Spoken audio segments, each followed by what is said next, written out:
Ever dreamed of the swashbuckling life of pirates, with the wind in your hair? And plenty of treasures? Well, brace yourselves, as the reality might shatter those dreams. Hey guys! Today, we're diving deep into the gritty, not-so-glamorous life of pirates. From their questionable hygiene to the harsh conditions they endured.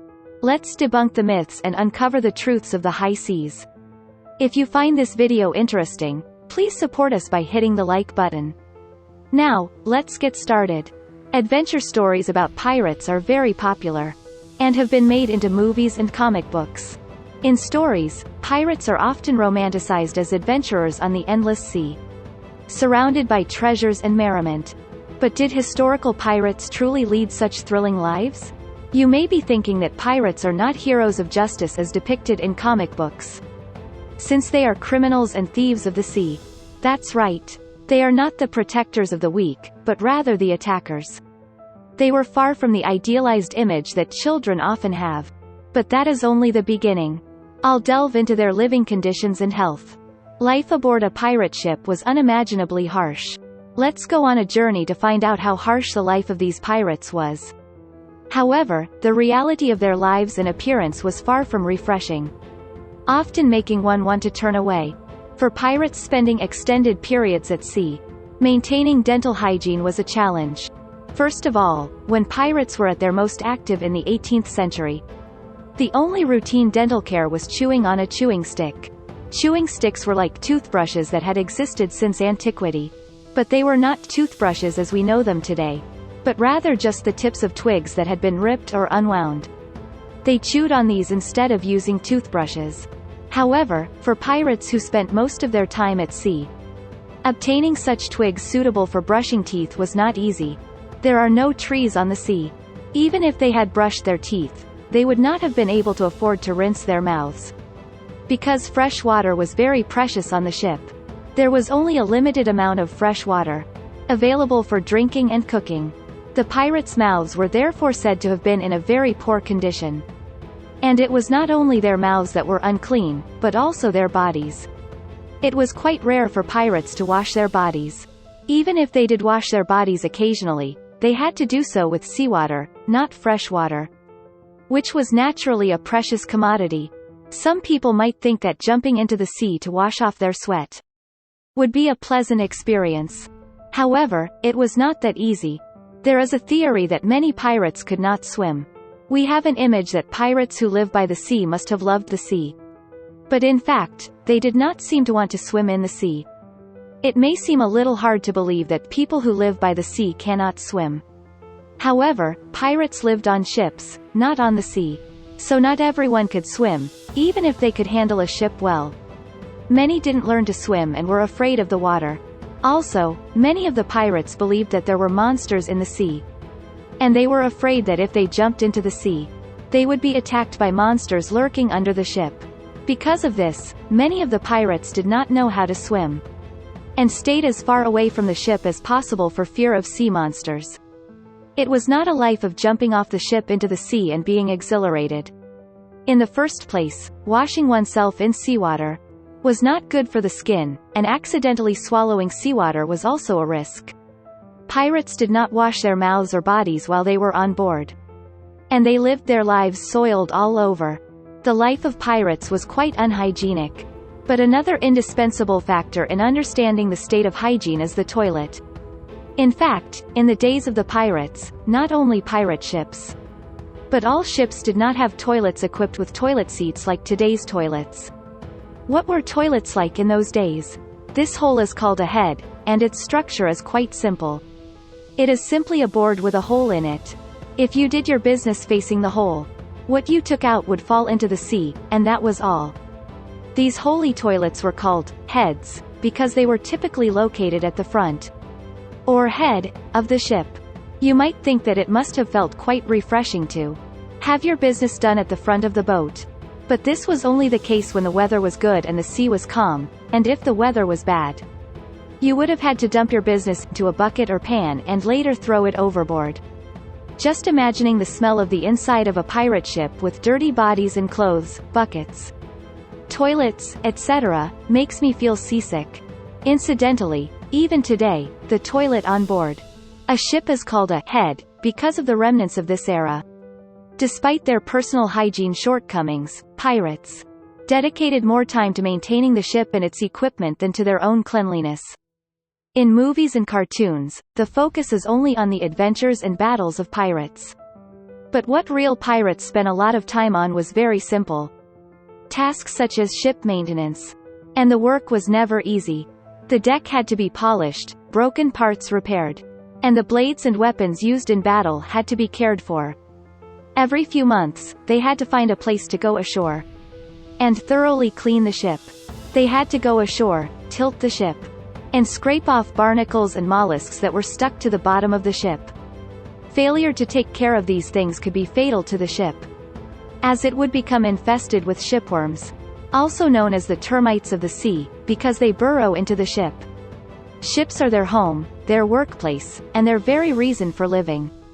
Taking care of the ship was an indispensable job, no matter how hard the work was. What kind of food did the pirates eat while enduring hard labor in such an unsanitary environment? Pirates fighting over each other's food. The scene is described as that of hounds in a kennel. The food was also far from the image of a feast. A pirate ship on a long voyage must be loaded with food in advance. But it must last a long time. Inevitably, dried meat, dry bread, and liquor became the main ingredients. Far from providing a bountiful meal, pirates would sometimes catch turtles and birds to add to their meals.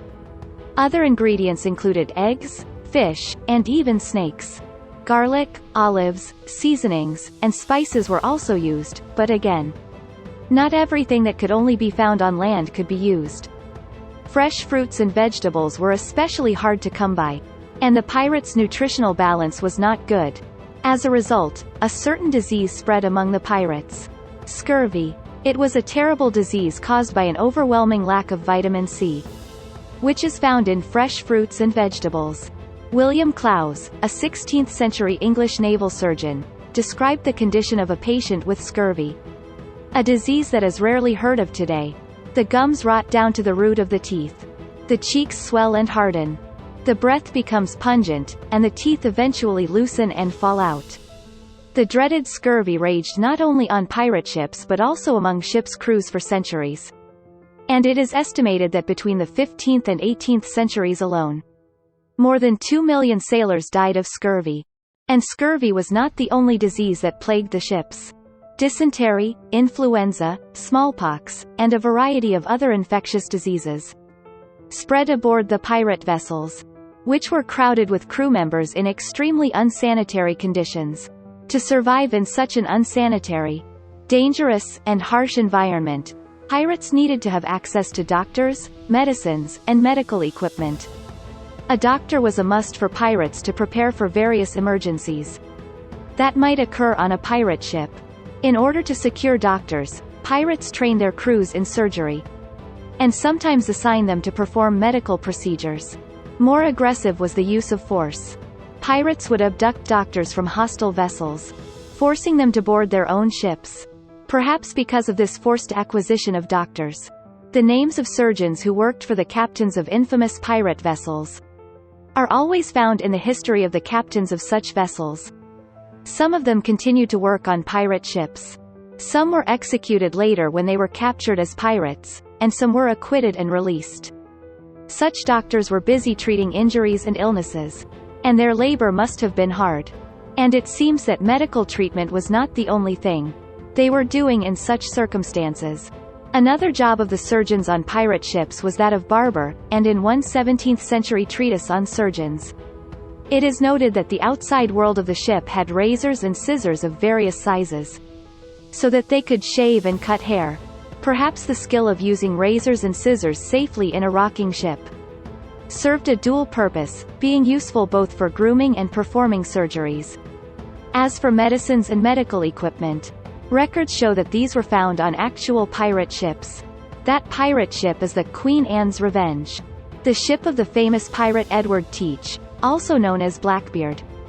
Blackbeard's exploits and cruelty have been the subject of many literary works and movies, and he has greatly influenced the current image of pirates. After Blackbeard's death, the Queen Anne's Revenge, which he controlled, was discovered off the coast of North Carolina on the east coast of the United States, and in it was left a medicine chest from those days. While medicine chests on pirate ships were generally equipped with ointments and surgical instruments, the medicine chest on Blackbeard's ship contained a mortar and pestle for mixing medicines, instruments for drawing blood, and even a urinary syringe used to treat sexually transmitted diseases. The book, A General History of the Robberies and Murders of the Most Notorious Pirates, published in 1724 and popular in England, describes how Blackbeard attacked ships to obtain these medical instruments. According to the book, Blackbeard raided every ship in Charleston, a center of trade and shipping, to blackmail the government and extort needed medical equipment from the government. It is hard to believe that the government would provide medical equipment to criminal pirates. But it is also astonishing that such a fearsome pirate would go to such lengths to obtain it. This story highlights the many dangers pirate crews faced. However, it is not clear whether the book in which the legend is written is factual or fictional, and the identity of the author, Captain Charles Johnson, is also a mystery. Apparently, even in the 18th century, when pirates were plentiful and real, the legends about pirates may have been a mixture of fiction. Pirate life aboard ships was undoubtedly challenging and unsanitary. It's hard to believe they were healthy or happy. The environment, the work, the food, and the health are the worst. Knowing all this, would children still dream of becoming pirates, or would they now prefer a clean, safe pool to play in? Thank you for watching. Don't forget to like, comment, and subscribe for more insightful content. Take care and see you in the next video. Goodbye.